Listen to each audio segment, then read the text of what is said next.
pada posisi itu menurut saya justru perempuan lebih detail. Saya rasa itu penting bagi seorang Khofifah, bagaimana kita melangkah, kemudian mendapatkan doa dan restu. Apa jawaban Ibu kepada mereka ketika mereka meminang? Hampir sih. Hampir.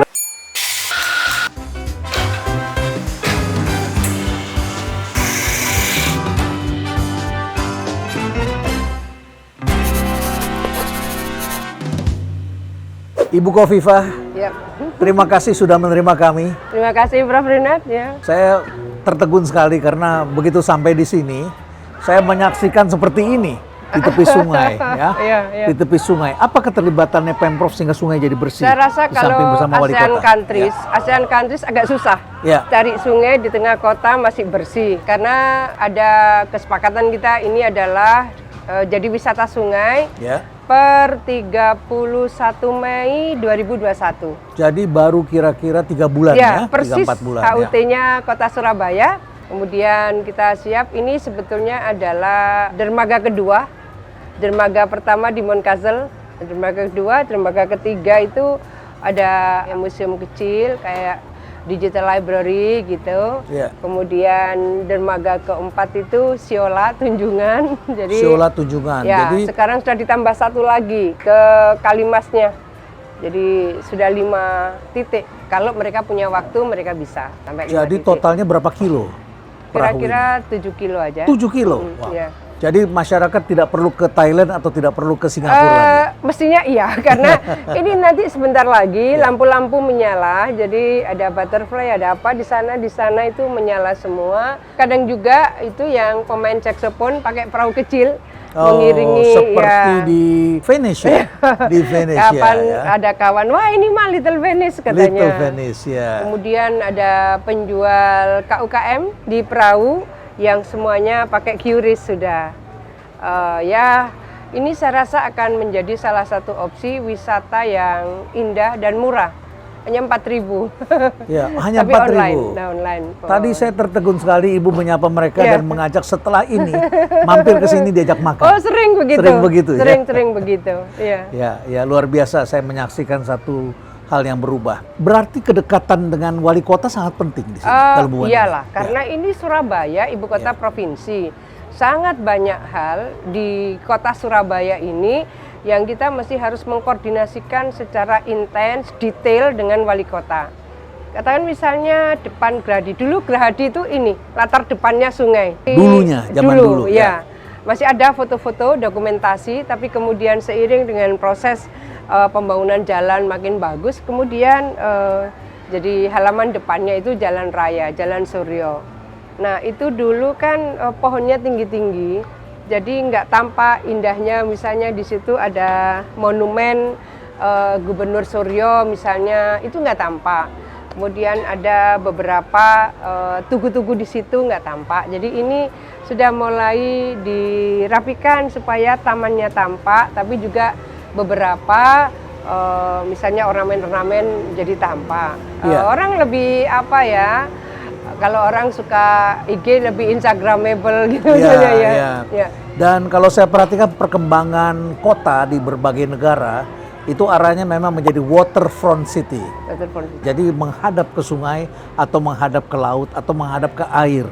Sedangkan kita pernah mengalami suatu masa menjadikan sungai itu adalah belakang rumah. Nah itu ya. Makanya sering disebut, mohon maaf itu disebutnya kali bokong katanya begitu ya. Kelihatan hanya bokong, hanya belakangnya orang. Sehingga kemudian orang membuang sampah. Tapi kali ini kita saksikan pemandangan yang berbeda. Kita sering susur sungai, sambil kita susur sungai, kemudian kita kasih itu pot-pot besar, lengkap dengan pohon atau bunga, lengkap dengan apa ornamen yang dibutuhkan, supaya mereka merasa indah, nyaman melihat sungai, tapi juga melihat bunga-bunga yang sudah disiapkan. Kemudian kita juga kasih beberapa apa itu, misalnya tempat sampah, oh ini sampah basah, oh ini sampah kering. Kita lengkap lah itu satu paket gitu. Problem di bantaran Sungai Berantas itu kan popok. Jadi popok. Jadi kalau misalnya ada sehari ini ada 1,6 juta balita itu rata-rata katakan 3 kali ganti. 3 popok 1 hari. Iya, itu jumlah berarti yang 5 jutaan ya, kurang lebih ya. Itu popok. Kira-kira dari sekitar 5 jutaan, kemungkinan 3,8 juta dibuang ke laut. Saya berapa kali susur sungai dan kemudian kita sambil menjaring, ketemunya popok, dan seterusnya. Nah, itu sampai kemudian kita kasih CCTV di beberapa titik tertentu. Kemudian saya menyampaikan, masa begini harus saya share bahwa yang masih buang popok ini. Tapi bahwa CCTV ini ada di kontrolnya Kadis Kominfo Provinsi Jawa Timur gitu. Kemudian kita juga bagus sih, banyak sekali kawan-kawan yang kemudian membantu untuk mengolah. Jadi popok itu bisa jadi vas. Jadi vas. Jadi vas. Diolah dengan apa itu? Jadi memang ada campuran semennya, tapi kemudian menjadi vas dan cantik. Kemudian dari popok itu bisa jadi kompos. Berarti bisa disterilkan bisa. Ya? Bisa jadi kompos. Saya percaya karena ada basis labnya saya di Info, dan kemudian yang memandani juga seorang guru besar yang memiliki komitmen menjaga daya dukung alam, daya dukung lingkungan, dan bagaimana sampah itu reduce, reuse, recycle. Nah, itu sudah mulai kuat sih. Dan pada saat yang sama kita mendapatkan support dari kedutaan Inggris. Ada banyak komunitas yang diajari untuk membuat popok yang tidak sekali pakai. Jadi popok ini kira-kira bisa sampai 6 bulan dipakai. Jadi itu relatif akan mengurangi pembuangan sampah popok bayi. Ini kalau kita bicara hal seperti ini kan menyangkut konsumen akhir yang membuang itu. Tapi di lain pihak juga ada industri. Ya, industri begitu banyak. Jawa Timur ini banyak sekali pabriknya. Apakah mereka juga bisa ditertibkan membuang limbah ke sungai? Jadi memang untuk IPAL ini menjadi bagian yang penting. Bagaimana pembuangan akhir itu masih bisa ikan hidup di situ. Pembuangan akhir ini tidak membahayakan ketika itu dibuang ke sungai. Ini kadang-kadang hit and run. Jadi pengawasannya harus super ketat ya. Karena mereka membuang limbah bukan hanya yang kelihatan, bisa juga tidak kelihatan ya. Yang tidak kelihatan itu ya pakai pipa ditaruh di bawah sungai. Di bawah sungai. Kemudian keluar, itu akan tampak kalau sungai kering.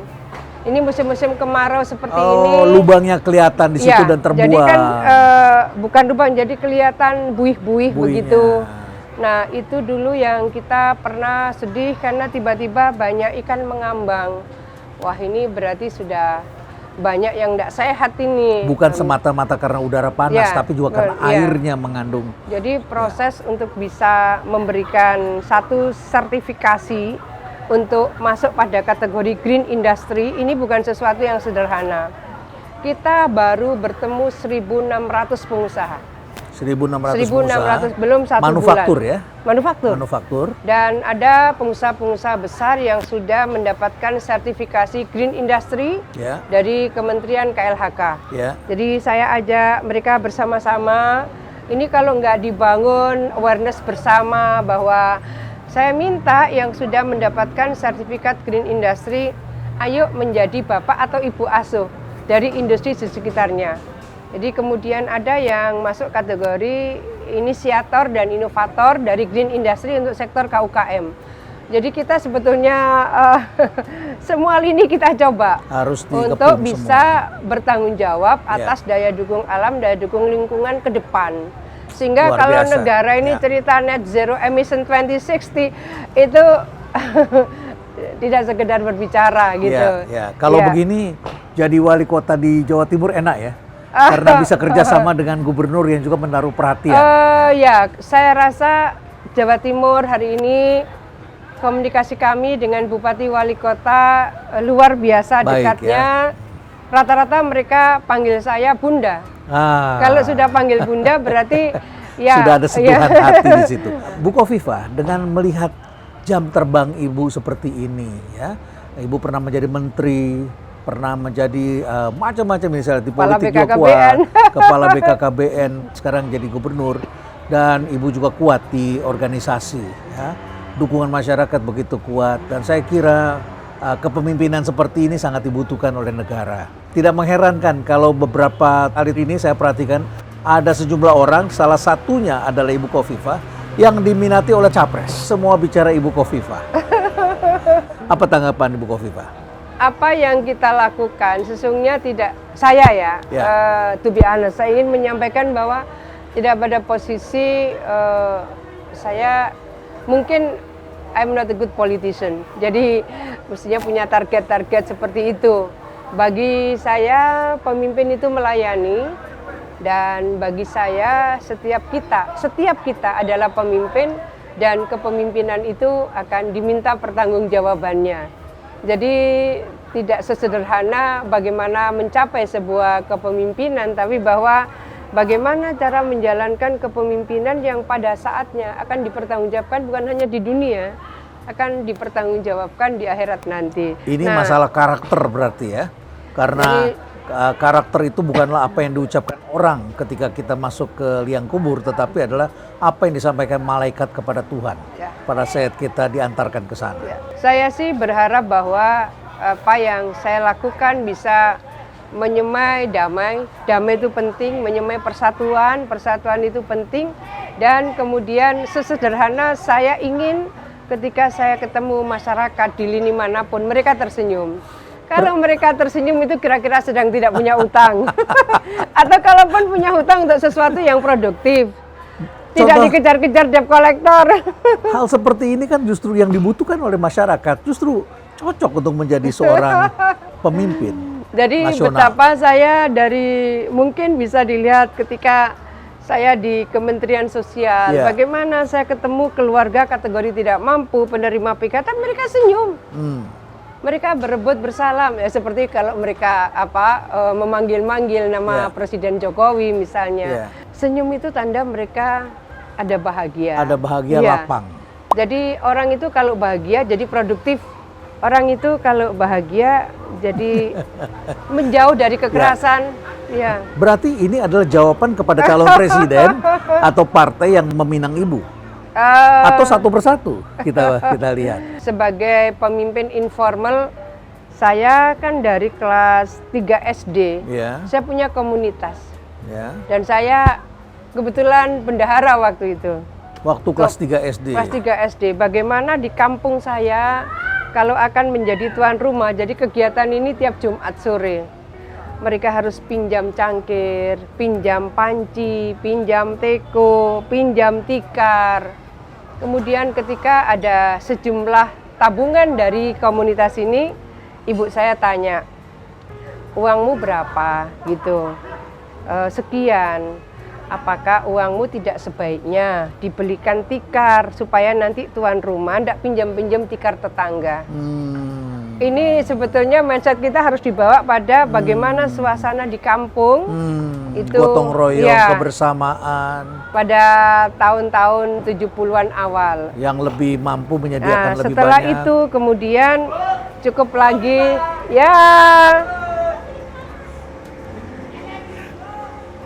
luar biasa gitu. Luar biasa.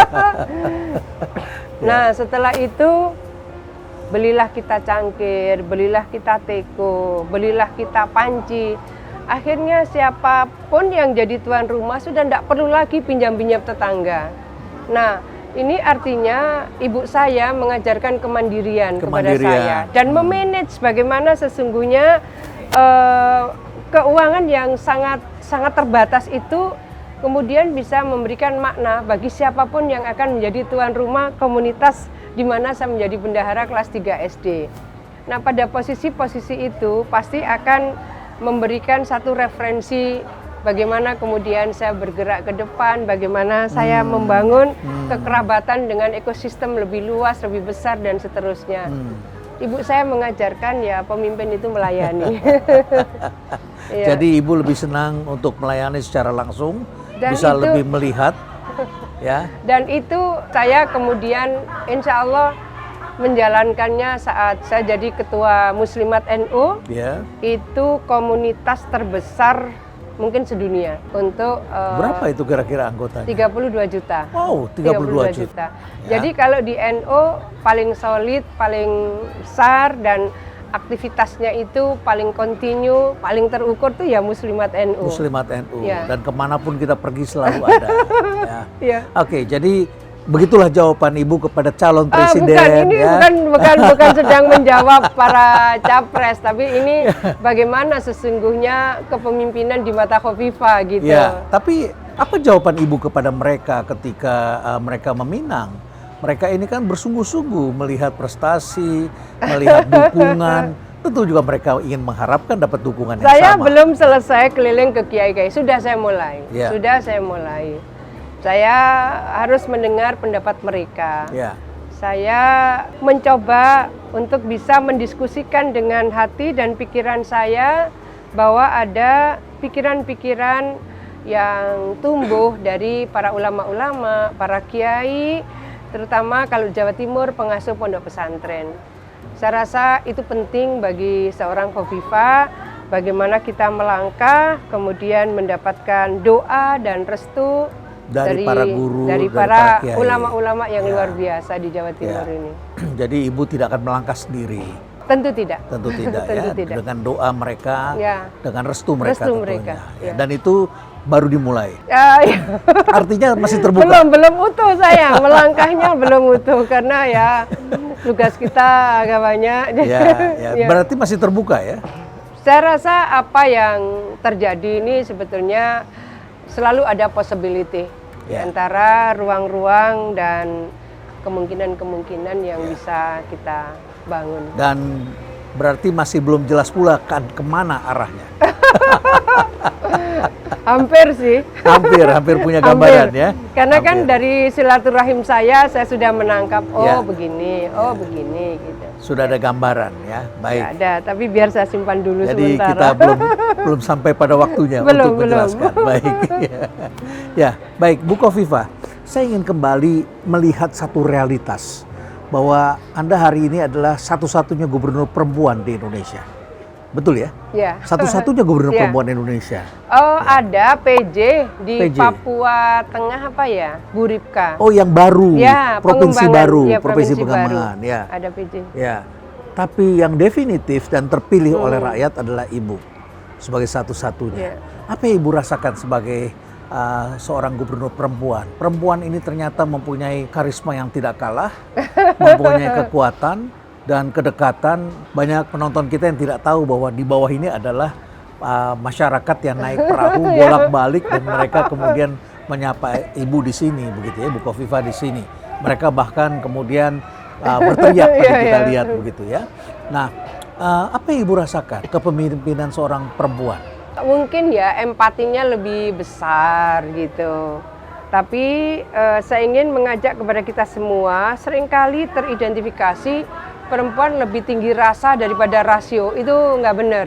Oh, tidak benar itu? Dalam artian proses pengambilan decision making. Jadi decision making proses ini kan harus scientific based research, ada data dan seterusnya. Semua itu scientific based research. Ada data-data, ada referensi-referensi teoritik dan seterusnya. Nah, pada posisi itu menurut saya justru perempuan lebih detail. Lebih detail. Saya melihat Bu Sri Mulyani luar biasa detail.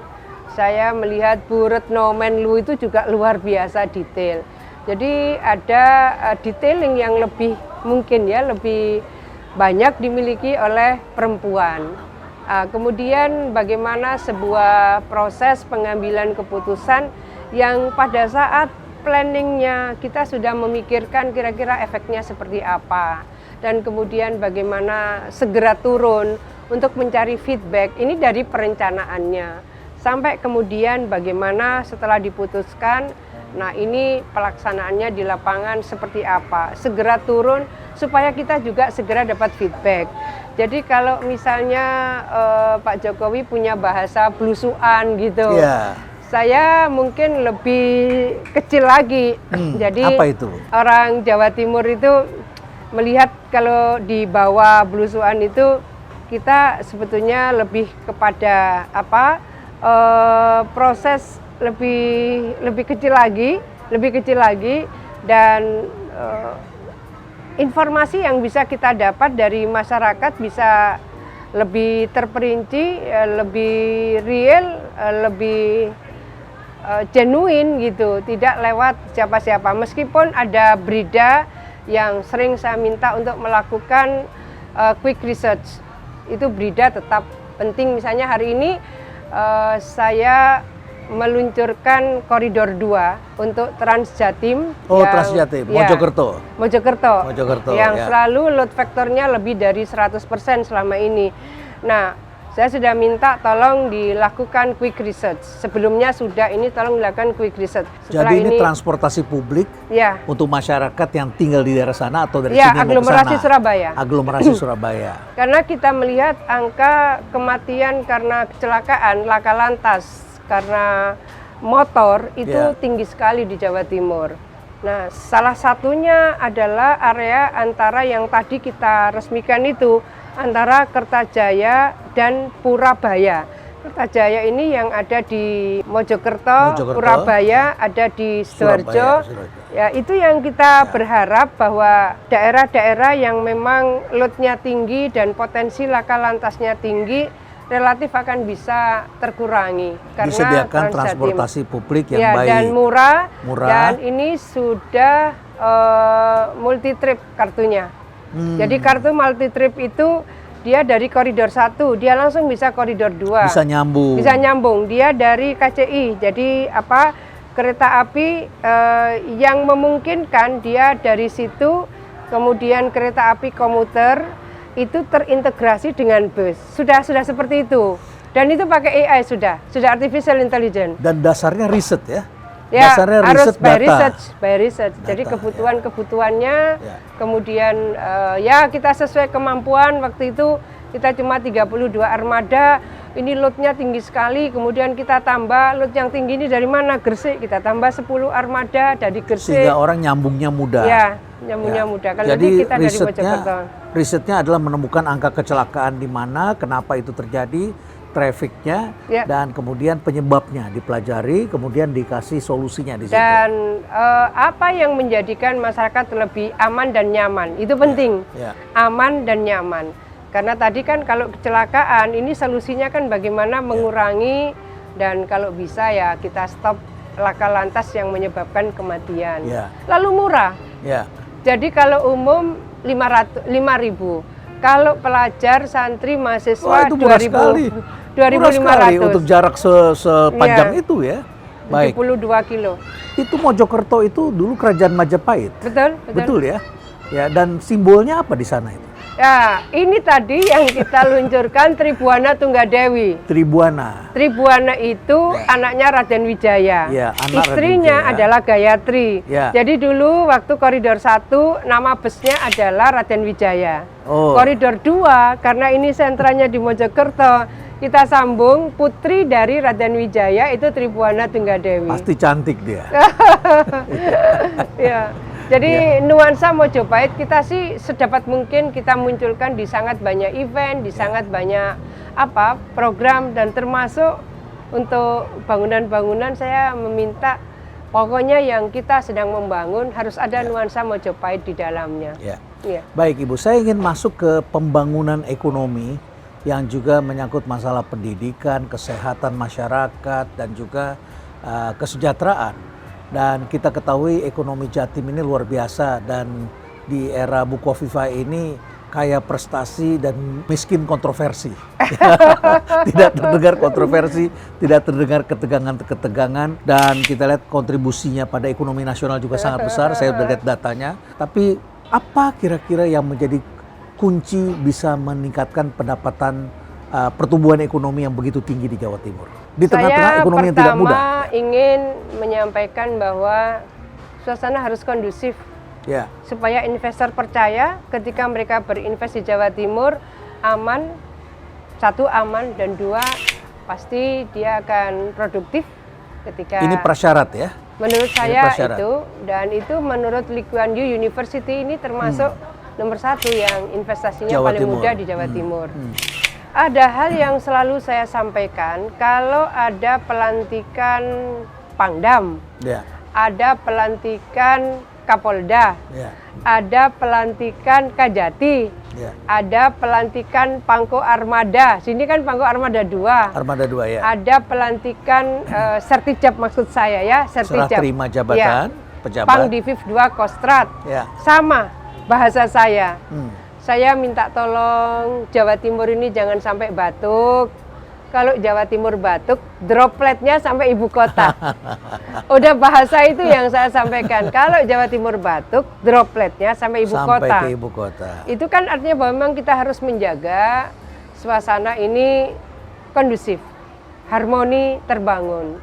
Sehingga semua sektor bisa bekerja maksimal, bisa bekerja produktif, ide-ide yang genuine, inovasi-inovasi, improvement semua juga bisa berjalan. Karena ruang itu menjadi terbuka untuk siapa saja yang ingin memberikan energi terbaiknya untuk masyarakat, bangsa, dan negara. Sebenarnya itu sih. Kalau batuk itu yang paling menjadi penyebab virusnya apa ya? Kan beragam, kalau kita nggak melakukan mitigasi, Ya. hal sederhana itu juga bisa jadi kerikil bisa bikin terpleset dan seterusnya. Ambil contoh yang paling memungkinkan di Jawa Timur. Jadi yang paling kalau misalnya, saya ambil kalau buruh, masalah Ya. buruh ya. kita mesti menyampaikan ya Pak Kapolda melakukan koordinasi, Pak Pangdam melakukan koordinasi, kami melakukan koordinasi. Di sini kami sering melakukan koordinasi. Bersama dengan Dinas Kita Tenaga diskusi, Kerja. Ya. kita diskusi. Hmm. Kerukunan antarumat beragama, kita diskusi. Hmm. Jadi jangan ada sesuatu yang kemudian menjadikan kita terjadi misunderstanding. Maka saya seringkali menyampaikan, kalau kita sering berinteraksi, kemudian kita sering berdiskusi, kita sering ketemu. Jangan sampai kemudian nomor handphone misalnya pendeta dari gereja A, kemudian atau imam masjid dari saling tidak nyambung, saling tidak tidak mengenal. komunikasi, Iya. ya. Itu berarti mereka belum membangun komunikasi Dan di itu antara mudah ya. korslet ya kalau Dan itu saling kalau tidak ada mengenal. sesuatu meletup, itu Ya. bisa saja kemudian terjadi misunderstanding. Maka mutual understanding harus terbangun. Mutual Understanding. Kalau sudah ada mutual understanding, maka akan terbangun mutual trust. Baru kemudian akan terbangun mutual respect. Saling menghormati terbangun karena memang saling percaya. Nah, itu saling percaya. Biasanya nggak benar kalau itu. Jadi nggak mudah termakan hoax. Ya, jadi itu dimulai penting menurut dari saya. understanding, Ya, kemudian lahir trust, Ya, dan respect. kemudian respect satu Ya. sama lain. Kalau sudah respect sudah selesai. itu Sudah. Ya.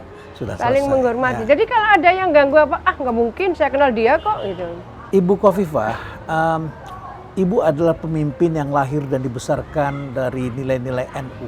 Ya. Apa sih nilai-nilai NU yang paling mendasar, yang melekat pada masyarakat yang Ibu masih pegang sepanjang Ada 4 jalan? nilai dasar itu. Jadi yang pertama itu kita ini boleh nomor 1, 2, 3, 4 boleh ya. Jadi kalau at-tawasud, moderat. Moderat atau Moderasi, wasut, ya. at-tawasud. Moderasi itu salah satu nilai dasar. At-tasamuh, toleran. Sudah moderat, toleran. Toleran itu salah satu nilai dasar. Ya. Jadi kalau di NU dikenal mabadi khairu ummah. Jadi bangunan dasar sifat-sifat kebaikan itu antara lain adalah moderasi, kemudian toleransi, kemudian ada at-tawazun, ada keseimbangan. Keseimbangan, balance, Balance. harmoni. Jadi jangan melihat ke belakang terus, nggak lihat ke depan gitu. Hari ini kita di sini karena ada sejarah masa lalu, tapi juga ada harapan ke depan. Jangan hanya melihat Jangan terlalu kaca ke spion kanan, saja. jangan terlalu ke kanan, Ya. jangan juga terlalu ke kiri, Ya, ya. gitu. Ya. Jadi ya itulah at-tawazun, keseimbangan. Kalau Keseimbangan. terlalu ke kanan nggak baik, terlalu ke kiri nggak baik. Ya. Al-adalah adil. Yang keempat, adil. Al-adalah adil. Jadi 4 ini nilai Walaupun dasar. itu ada perbedaan di sana. Ya. Itulah pemimpin. Itu kalau NU asli pasti itu dipegang. Itu dipegang ya. Ya, dan pasti tahu gitu karena itu nilai dasar. Kalau moderasi tadi intinya seperti apa ya? Konkretnya apa ya moderasi? Jadi kalau moderasi, bagaimana kemudian kita bisa memberikan penghormatan terhadap perbedaan yang kita tidak setuju sekalipun, ya dalam posisi kebinekaan seperti di negeri ini. Juga itu kan contoh Rasulullah ketika memimpin kota Yathrib atau kota Madinah. Bagaimana Rasulullah membuat perjanjian Piagam Madinah itu. Piagam Madinah. Apakah stratifikasi sosial ekonomi yang begitu sampai melindungi kaum minoritas di sana kan ada pasal-pasal dari 50 pasal itu, ini loh minoritas itu punya hak begini. Jadi ya semua mendapatkan ruang untuk berekspresi, untuk mendapatkan income. Tapi minoritas pun punya kewajiban memperjuangkan negaranya jika negara terancam. Ya, luar biasa. Bu Kofifa, kita melihat situasi politik, kata Presiden ini sudah mulai menghangat. Jawa Timur nggak ada hangat-hangatnya tuh, Jawa Timur tidak ya? Orang yang bilang, Jawa Timur ini kok adem ayem katanya. Ya kita mah kerja.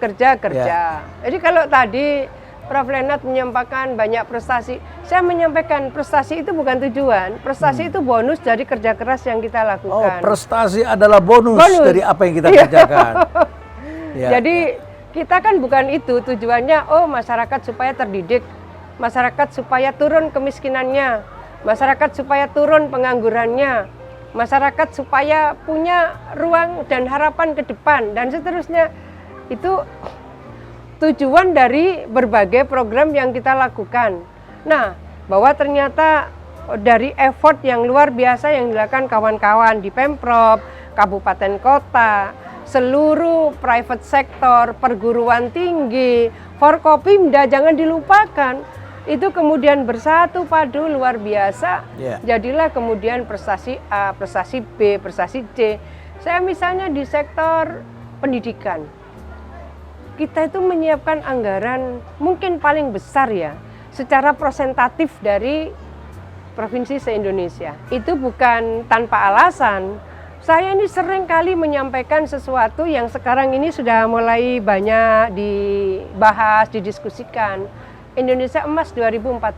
Saya ingin menyampaikan bahwa kita ini sedang menyiapkan generasi emas nih. Dia yang akan menyambut Indonesia Emas 2045. Kuncinya adalah kita sedang menyiapkan Garuda emas biar mereka terbang tinggi. Pendidikan. Mereka harus terdidik dengan baik, academic achievement-nya harus terbangun dengan baik, karakternya juga harus terjaga dengan baik. Dan kami bersyukur bahwa anggaran yang cukup signifikan itu akhirnya dari tahun 2020 siswa-siswi Jawa Timur yang diterima di perguruan tinggi tanpa tes tertinggi, baik jalur reguler, reguler maupun KIP perguruan tinggi. 2021, 22, 23 baru selesai 2 mingguan lalu, baik tanpa tes maupun dengan tes, baik reguler maupun KIP perguruan tinggi, 4 jalur kita tertinggi dan tinggi sekali dengan provinsi nomor 2. Ini saya ingin menyampaikan, ini bukan BEM salah BEM. Anggaran tidak menyelesaikan semuanya. Lantas apa? Guru, kepala sekolah, terus training kepala sekolah nggak habis-habisnya. Karena kepala sekolah ini menjadi frontliner untuk menggerakkan seluruh energi di setiap unit pendidikan. Siswa didorong, orang tua didorong. Jadi kita mah orkestrasinya satu kesatuan. Kita nggak bisa bilang itu prestasi Pemprov saja. Bahwa anggarannya signifikan, iya. Bahwa kita menyiapkan format, iya. Jadi orkestrasi yang dilakukan oleh Pemprov ini nggak boleh salah. Itu main drum, itu main piano, itu main seruling, apa-apa misalnya. Tapi iramanya semua saling melengkapi. Iramanya semua menjadi harmoni. Kalau begitu tidak ada konflik, tidak bisa menjadi panas ini Jawa Timur. Ya kita tidak bisa bilang 100% seperti itu. Kemarin ada kasus apa itu koperasi menjual seragam sekolah dan seterusnya. Itu saya bilang jangan sampai itu menutup prestasi kita, jangan itu menutup semangat kita. Kita benahi koperasi sekolah, tidak boleh jual seragam sekolah. Sudah, supaya prestasi ini nggak terganggu. Tapi bahwa apa yang harus dibenahi, harus kita benahi. Dievaluasi. Dievaluasi. Kita nggak boleh menutup mata, menutup telinga bahwa ada sesuatu yang memang tetap harus kita benahi. Tapi selama Ibu menjadi gubernur, ada nggak tantangan yang berat yang Ibu hadapi? Biasa aja sih. Saya seringkali menyampaikan ke kawan-kawan bahwa ada hal yang kita memang harus lakukan secara lebih kalau kita effort sudah, maka kita kuati dengan, saya mohon maaf, kami ini mengajak tim Pemprov itu mengikuti dengan proses transendental, proses penguatan spiritualitas. Agar selalu ingat Ya, dan begitu. tadi agar balance juga, Jadi harmoni, moderasi. ini mungkin tidak ada provinsi lain yang mengikuti jejak kami. Jadi di handphone saya itu ada grup puasa Ayyamul Bid. Ayyamul Bid itu puasa tanggal 13, 14, 15 di bulan Hijriah.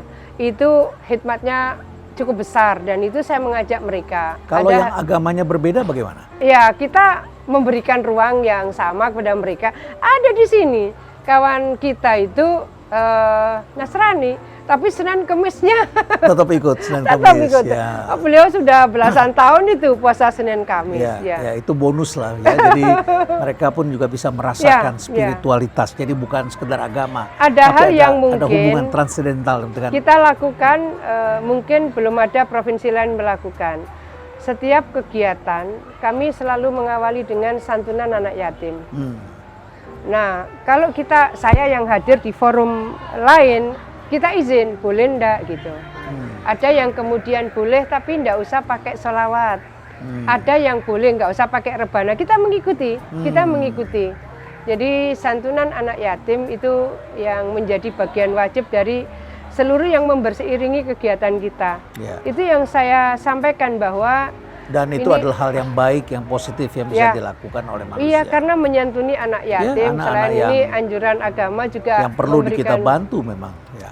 Misalnya untuk desa mandiri. Desa mandiri di Jawa Timur ini rilis terakhir 4-5 hari lalu dari Kemendes itu 2.800 desa mandiri. Jauh sekali dengan yang provinsi kedua. Kemudian kemiskinan ekstrim. Kemiskinan ekstrim 2021 di Jawa Timur sempat tertinggi. Kemudian 2022 turunnya ekstrim. 2023 turunnya ekstrim lagi. Jadi kita turun sekitar 1,4 juta kemiskinan ekstrim di Jawa Timur. Jadi satu turunnya angka ekstrim yang sangat besar. Ya, jadi karena penurunannya ekstrim, dulu nomor 1, sekarang nomor 3. Ada provinsi besar yang lainnya, kemudian nomor 1, nomor 2. Artinya saya sampaikan ke kawan-kawan, ini kerja keras iya, kerja profesional iya, kerja teknokratik iya. Tapi ada hal yang seiringi suksesnya kita, doa anak-anak yatim itu. Doa mereka yang penuh harap dan yang diberkahi. Bagaimana, ini kalau ada Prof. Renat, kemarin kami dari Jember, itu saya ajak Pak Sekda itu, coba Pak Sek lihat senyumnya anak-anak itu. Setelah mereka menerima apa gitu ya, saya lihat itu bahagianya mereka. Maka yang di langit akan memberikan kebahagiaan untuk kita. Semua, bukan hanya yang ngasih. Jadi bahagia itu akan turun kepada hamba-hambanya. Ya, artinya memang kewajiban kita melakukan itu untuk menolong mereka yang lemah ya. Baik, Bu Khofifah, ada 13 pejabat daerah yang akan berakhir masa tugasnya dan Ibu kemudian akan mengangkat PJ. Ya, dan itu tidak melalui DPRD ya, kalau tidak salah ya, atau melalui DPRD? DPRD itu usul sendiri. DPRD usul karena sendiri. Karena dari Kemendagri ada memang surat yang ke DPRD. Mereka usul 3 nama. Ke Pemprov usul 3 nama. Dari Kemendagri 3 nama. Jadi sebenarnya ada 9 nama. 9 nama. Nanti yang memutuskan siapa? Yang memutuskan dari 9 itu akan ada rapat di Kemendagri, tinggal 3. Dari 3 itu TPA, berarti Presiden. Presiden, 3 nama itu. Pertimbangannya apa Bu untuk dari 9 menjadi 3? Kalau dari Gubernur apa pertimbangan? Karena ini keputusan Mendagri itu. Oh, Mendagri, bukan dari Gubernur ya? Bukan. Jadi Pemprov itu dapat kewenangan mengajukan 3 nama. 3 nama. DPRD Kabupaten Kota itu dapat kesempatan mengusulkan 3 nama, Kemendagri 3 nama. Tapi kalau Ibu punya kesempatan mengusulkan, apa yang utama yang Ibu ingin sebutkan? Orang yang seperti apa sebaiknya? Pertama kompetensi pasti. Pasti kompetensi. Pasti kompetensi. Kemudian kemampuan membangun jejaring, membangun komunikasi itu penting. Karena ketika misalnya kita mengusulkan nama dan ketika kemudian itu mendapat persetujuan dari Presiden, maka dia harus siap kalau jadi PJ itu kan ya seperti halnya sebagai wali kota atau sebagai bupati. Saya dengar lebih sulit pekerjaan mereka karena mereka harus diperiksa, harus melapor setiap 3 bulan sekali. 3 bulan sekali ya dievaluasi lah ya. Baik. Terakhir sebelum penutup karena ini sudah mulai sebentar lagi azan ya. Kita harus akhiri Ibu. Terima kasih banyak sudah Sama-sama. melayani kami dan sudah berbagi kepada para penonton. Dan saya kira ada satu hal yang penting sekali. Sebagai pemimpin politik, apa saran Ibu kepada mereka yang akan ikut dalam proses kontestasi ini ke depan? Apa yang Ibu sarankan? Saya mohon izin menggunakan referensinya Imam Al-Ghazali. Jadi pemimpin itu mestinya bisa menjaga 5 hal, kata Imam Al-Ghazali. Pertama, lihifdziddin. Level manapun, bukan hanya nasional. Apa itu artinya? Seorang pemimpin harus bisa menjaga agama yang dianut oleh warga bangsanya. Ya. Kalau provinsi berarti provinsi dan seterusnya. Ya. Jadi nggak boleh ada yang terusik, waduh kalau dia jadi, wah gua ini gimana nih gitu. Jadi harus menghormati agama yang ada di situ ya. Harus menjaga. Menjaga itu jangan sampai terancam. Jangan sampai terancam. Jangan sampai terancam. Kemudian kedua, ini boleh diurut sih ya. Lihifdzil mal.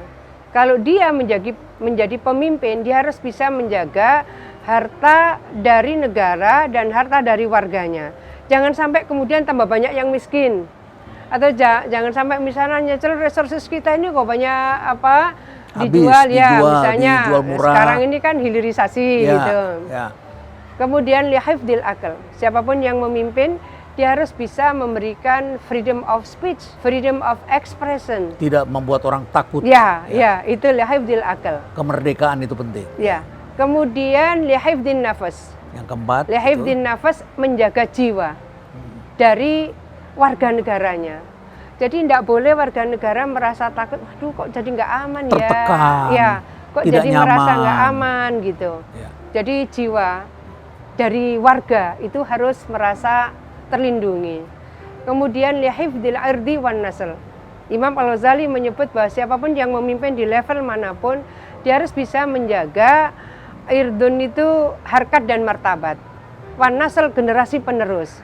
Jadi misalnya sekarang, ayo turunkan stunting, ini harus terbangun generasi yang sehat. Itu Imam Al-Ghazali sebetulnya. Kemudian harkat dan martabat. Apa yang bisa membangun harkat martabat bangsa ini menjadi setara bahkan lebih tinggi di atas bangsa-bangsa di dunia, itu Imam Al-Ghazali. Jadi itu fungsi pemimpin. Luar biasa Ibu Khofifah. Mudah-mudahan kita mendapatkan Indonesia mendapatkan pemimpin yang terbaik. Ya, kita mendoakan dan mudah-mudahan Ibu Khofifah juga diberkahi. Amin. Selalu diberikan kemudahan. Amin. Dan tentu saja kita bersyukur ada pemimpin perempuan yang bisa menjadi contoh bagi bangsa kita dan menganut nilai-nilai yang sangat penting, yaitu nilai-nilai spiritual yang tadi kita sudah pelajari. Saya kira apa yang disampaikan ini bukan hanya untuk umat Muslim, bukan hanya untuk umat NU, tapi untuk bangsa Indonesia. Karena ini adalah nilai universal yang tentu saja membawa kita pada kedamaian dan kebahagiaan serta kesejahteraan. Sekali lagi terima kasih Ibu Khofifah, kita doakan semoga lancar semuanya. Sama-sama. Ya, terima kasih atas semua. pengorbanannya untuk negeri yang kita cintai ini dan stay relevant.